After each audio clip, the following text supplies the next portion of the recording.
Shalom, welcome to the Jewish View. My name is Rabbi Nachman Simon with the Chabadis of Delmar, and together with my co-host Mark Ronich, a statewide news service, and jbiztechvalley.com. We have a very, very special guest with us, Mr. Mike Levin. You're the capital mechanics in Troy, but we brought here, maybe we should have a show, Mark, about how to fix your car. It wouldn't be a bad, but really we're talking about because your parents survived the Holocaust. And, we always remember the Holocaust, so we wanted you to, we can talk about books, and I'm knowledgeable about books, but someone who has maybe not firsthand, but at least from your parents firsthand what it meant for a Jewish person to survive the Holocaust. So maybe you could just tell us something about what your father went through and some of the, because when I looked at some footage of your father, he spoke all in Russian. So I wanted you to, so I have the translation of what he said, but I wanted you to relay to the audience some of your remembrances of what your father had said to you. And how long were you, how old are you, first of all? How old are you? I'm 67. 67. So I was born right after the World War II. Right after World War II. Okay. Yeah. Where, in what city? I was born in Minsk, which is capital of Belarus, and grew up in a neighborhood where there were some Jewish families, but majority of the population in our area were Belarusians, and a lot of them used to work with Germans. They were Polizei, what we call collaborators, German collaborators. And growing up in this environment, I always felt that I'm not part of that community. I'm different. And they made sure that I knew that I'm different, good or bad. You still felt anti-Semitism even after World War II, you're saying? Oh yeah, definitely. And I grew up with that, knowing that I have to fight, I have to be better to achieve the same as anybody else. And that went through the school years. I didn't really feel that much in the college years, but when I started doing engineering during and after the college, I definitely felt that I am different, and I have to do more than anybody else to achieve the same. I mean, you were born after World War II, but tell us maybe through your parents what life was for a Jewish person before World War II, before the Holocaust. How many Jewish people were there, if you have any knowledge of that, and maybe the occupation, the Germans did take over. I mean, just for our viewers, that Germans didn't really, they weren't victorious over the Russians. They didn't capture Russia, but they did make inroads into Russia, and that's where many, many Jews were living. So even if they didn't rule the whole Russia where they were, that they were very dastardly. Do you know anything about well, I don't know much what was going on before, because that's the time when my father was young. He started working basically when he was 14. His family was a working family, a large family. There were a lot more Jews. As I said, Minsk was a fairly large population, Jewish population, to the point where there were Jewish synagogues, Jewish theaters, art. Quite a rich Jewish life even before. Under the communists? That's interesting. It was a communist country. To the extent that it was possible with the communists. Don't take me wrong, it wasn't free, but the thing is, my pride of being a Jewish is we never give up. All right, and if we can do something good for our own people, for ourselves, for our family, we feel that's what we're here for. And that's the feeling I grew up with. And the reason I wanted to talk about my parents is because what they were able to do for Jewish people is, to me, I can never achieve that level, no matter what I do. Okay, They were heroes. They were. Your parents they were were heroes. literally heroes. My father literally saved hundreds of people from starvation, from death. Right. And there are hundreds of people, in Brooklyn and elsewhere around the country, who are alive because of what your father did. And when your father tried to escape, he was injured, and he couldn't make it. He had a longer stay back in Europe, is what I heard from the. But everyone had a different life, and everyone was trying to survive in their own way. But let me put this way, that my father was the 10th child in the family. Prior to the war, I believe a couple of his brothers or sisters died of natural causes. But after the war, only my father and his brother survived. Everyone else was killed. Not okay, and that was in the ghetto, and a lot of his parents and a lot of his brothers and sisters were killed while he was in the ghetto, basically in his own eyes. So they put everybody in Minsk. There was a ghetto in Minsk itself. Yeah. Well, if you let me go a little bit through his history, how the thing evolved. So my father was a professional. He was a sheet metal mechanic, but he was good in what he was doing. And then he was drafted into the service right prior to the war. 1940. Right. And then when the war happened, the Russian army was practically not prepared at all. I don't know if it was on purpose or whatever, but they had nothing to fight with, and they basically had to run. At that time, my father was captured by Germans and ended up in a German concentration camp in Minsk. That's basically our own city. Because he was a soldier, because he was Jewish? He was a soldier. No, because he was a soldier. All right. So, and then when he saw what's going on, and because that concentration camp was practically behind barbed wire with the ghetto, where his family was, he managed to escape from the German concentration camp into the ghetto, found a friend that was able to get him civil clothes, so he got rid of all this uniform and everything that would give him away as a military man. And that's where he met his family. And then, of course, pogroms and everything, and Pogroms during World War II? In ghetto during World War II. Really? So he was young enough, he was professional, he was able to do some work there, so he was able to find some food and try to feed the family. But when the family was shrinking because of the pogroms and everything, of the killings, it came to the point where he said, it's either I'm going to try to leave or I'm going to die together with them. So what he did is he organized an escape. And his main issue was to find someone who knew the area around the city that could possibly bring them to the partisan camp in the woods.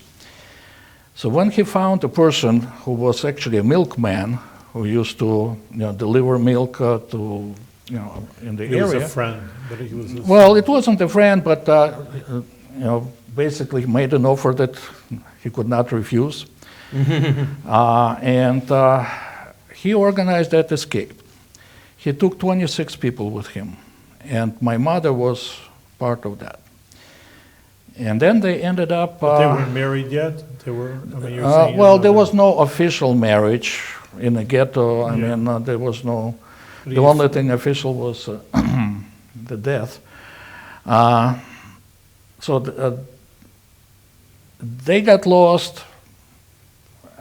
I'm trying to shorten this whole story Right. because As your father's yeah. picture is up on the screen, yeah. And He was given a choice to go they to the came ghetto to- or stay. The Germans killed those who didn't want to go to the ghetto, and he met his wife in the ghetto, and he met her at work. yes, That's your mother, he was right. working, and she was just a young girl, attractive, and they fell in love. Well, Right. that's how those things happen. But the bottom line is that when he organized that escape, my mother was part of it, and luckily they were successful. They were They able escaped to a forest. This is where your Eventually, father- yes, but they came to a partisan camp that was actually, majority of it was Ukrainians. Right, now the partisans were the defenders. The partisans were, Defenders. yeah, I mean, they were supposedly fighting the Germans, a lot of it. The partisan camps typically were two kinds. One is like a fighting group, and another is just a survivor group. Right. You know, because he managed to get his people to the Ukrainians. Got ammunition, got rifles, you know. The and Ukrainians were, even though they were Jewish people, they got along, because usually always say that Ukrainians there were are some so Jewish anti-Semitic. people in that camp, but Right.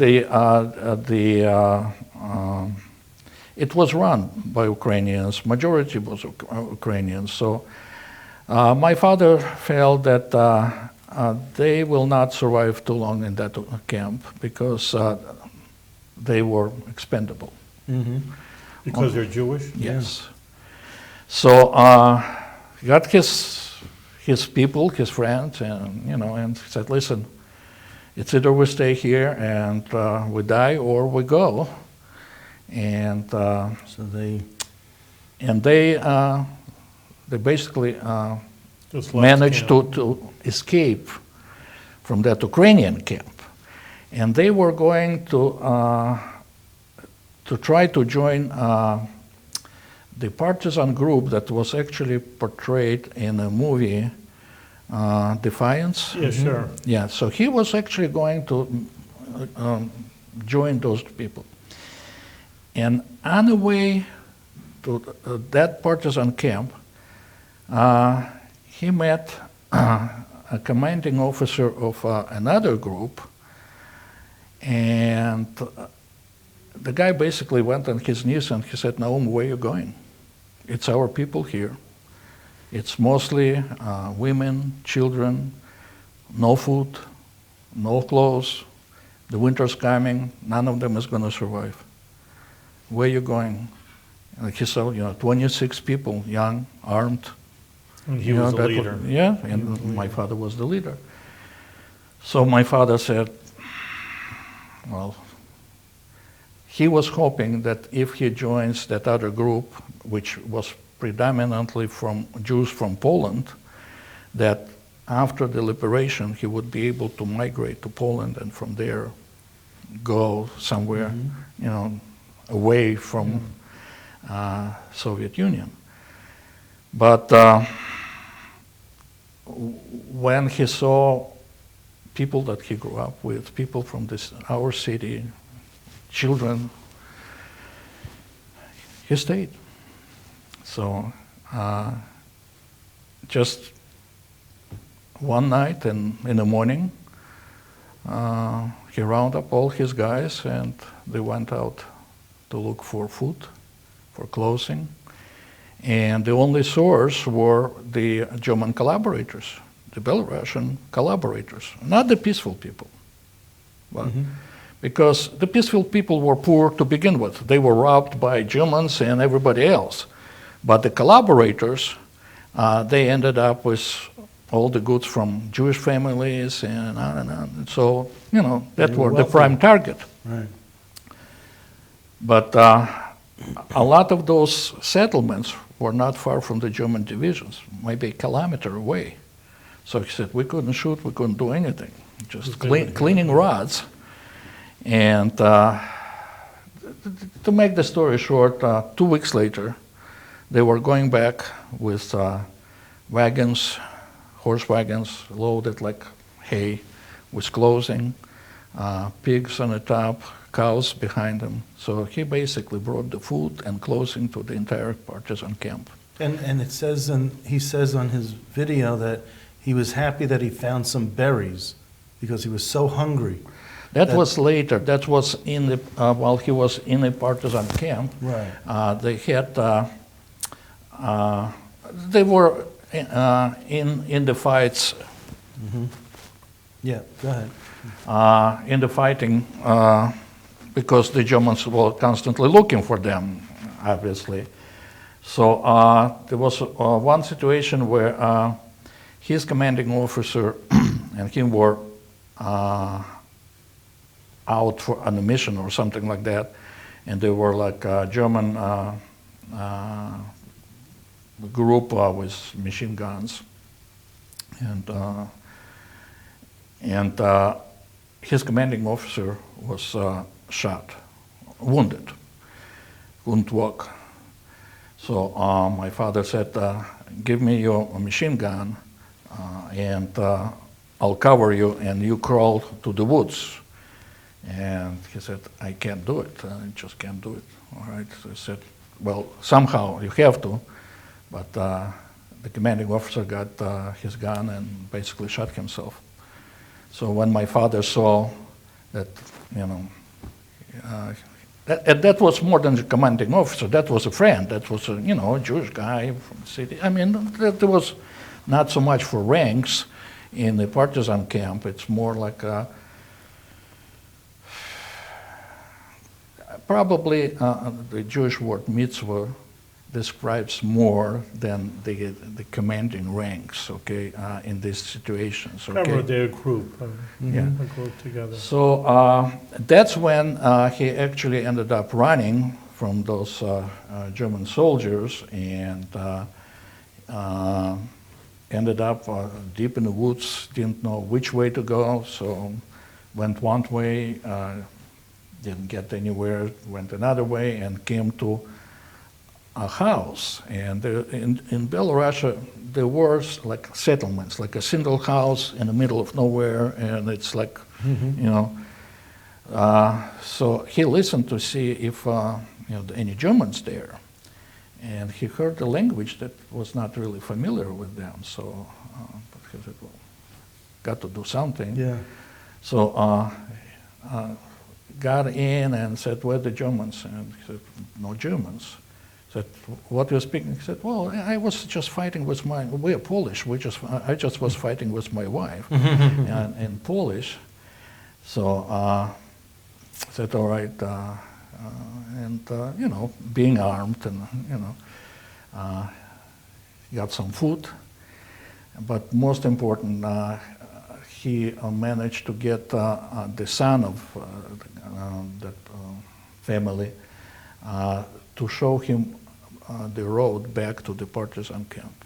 But by that time, the partisan camp moved because the Germans were pushing in. So, and again, I'm just bringing just little stories because I'm trying to describe a life, like everyday life in the situations which You're doing a good most job. people would not even think possible. You know, living in the ground, you know, not having any utilities or, you know, not being able to wash. Well, that's one thing that your father did say, is that there's no water, no toilet, no shower, and the toilet was out in the middle of a yard, or he brought water 200 meters away from a well, and, you know, I mean, just the water, just the basic lifestyle was just, it's almost Well, I don't know if intolerable. you can even call it lifestyle. It was a survivor. Right, survival. Surviving. It's probably more appropriate to call it because you can't call anything like that A even lifestyle. a life. When your father went up to this Polish household, was your mother with him, or was he No, alone? my mother, she had a short rifle, but I don't think she ever knew how to use it. But my father was the commanding Right. officer of his group. So where was your mother with all of this? She was in the partisan camp with the rest of the people, and as Okay. I said, most of this was not a fighting group. This group was pretty much a survival Okay. type of group. So a lot of elderly people, women, children.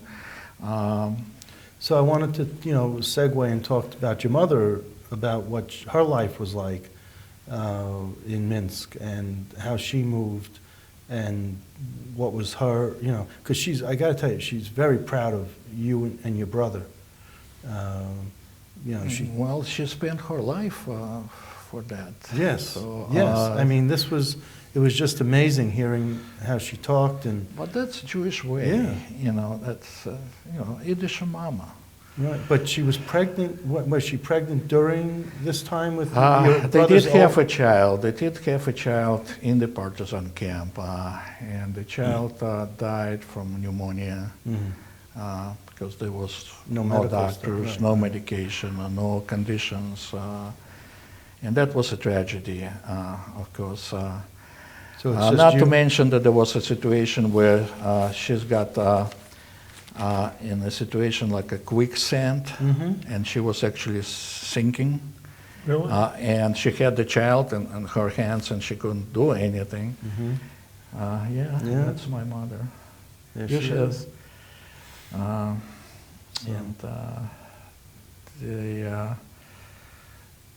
my father, luckily, I don't know, that may be intuition, and maybe that is, From a Shem. brought him in, and he said, his words were, he said, I didn't know how I managed, but he broke a tree to put over that quicksand to get there and grab my mother and pull her out of that quicksand together with the child. So it's just you and your older brother? Yeah, but my brother's 5 years younger than me, and I was born after the war. So you're I'm the second. The first one died. the first one died, and so now you're the second, and your brother's younger than you. Yeah. Okay. And of course, my parents did everything possible in their life. And so your mother was saying that you have perfect musical hearing? No, that's my brother. That's your brother who has that, and he's also a doctor? He is my brother is a violinist with Philadelphia Symphony. Really? Oh. That's very nice. Okay, you can see him here in Saratoga, performing every August. Okay. And which son is a good doctor? Your mother was saying. There's no doctor. No doctors? No. Your mother was saying something about. She Okay. wants a Jewish mama, wants a doctor. No, actually, when you're talking, the translation might be. The thing is, my father came from a working family. His father, or my grandfather, which I never saw in my life, of course, was. I don't know what's the word in English when you have a wagon to drive, like a taxi, but a horse wagon. There's a name for it, right? Balagala in Hebrew. Yeah, that's what he wagon was driver. doing. Yeah, and brothers and sisters, they were all working. Some of them were actually his nephew from. Son of his oldest father was about the same age as my father. Wow. All right. It was a large family. Right. I wanted to ask you, your mother. I want to talk about your mother. She was a teacher? No. No. That's why I'm trying Okay, but you got into college. I'm trying to answer your question, Okay, but so go ahead. here's the thing. Okay. Under normal circumstances, my parents would never meet because they were from very different economic situations. Social. My father was from, street fighters, and he could stand for himself, but most important, he would get in a fight for every time he hears a dirty Jew or something like that. I mean, it doesn't matter if he knows the person or not. He would get in a fight because that's the way he was. My mother's family, on the other hand, my great-grandfather was a famous doctor, pediatrician in the city. I believe they had a factory. All of them were educated, well educated. My grandmother wrote, I saw a few pieces of her handwriting. You couldn't duplicate it with the computer if you want. That was how accurate that was. Well educated, poetry, literature, and it wouldn't be for the ghetto, wouldn't be for the war. They would probably never meet. But that's... we have a few minutes left. But your mother went to college? She went to college, but she never finished the college right. because I was born, and at that time, the survivor, again, the war was over. But my father was actually arrested by the Russians after the war, thrown into a Russian concentration camp. For what did he do? Because what did they say? I know he's not a criminal. Well, Stalin at that time said that anyone who was in a German concentration camp for more than 5 days should be treated as a traitor.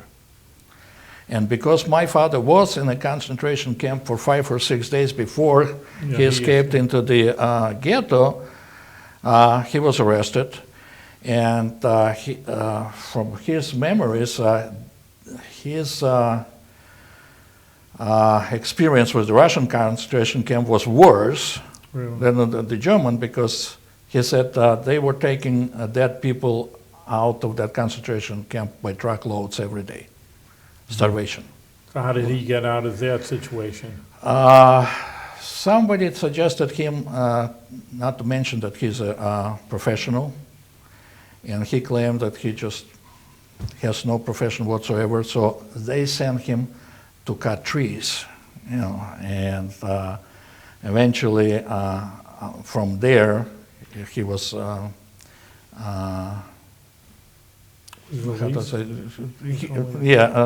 not being. If they would find out that he's professional, they would never let him out of that plant, because it was a airplane manufacturing plant, and he would die there. But being away from the plant, they didn't really need him anymore. So you all left the Soviet Union in 1977? My parents left 3 months before, 78. I came in 78. You came in, and they left in 77? Or thereabouts? You're talking about That's mid to about, late yeah, it was the beginning. It's either the end of 77 or very beginning of 78. A lot of Jewish people left then. What brought you to the Albany area? Job.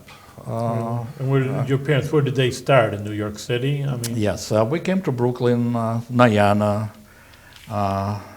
Great appreciation for all these people that helped us to come in, hire us and so forth.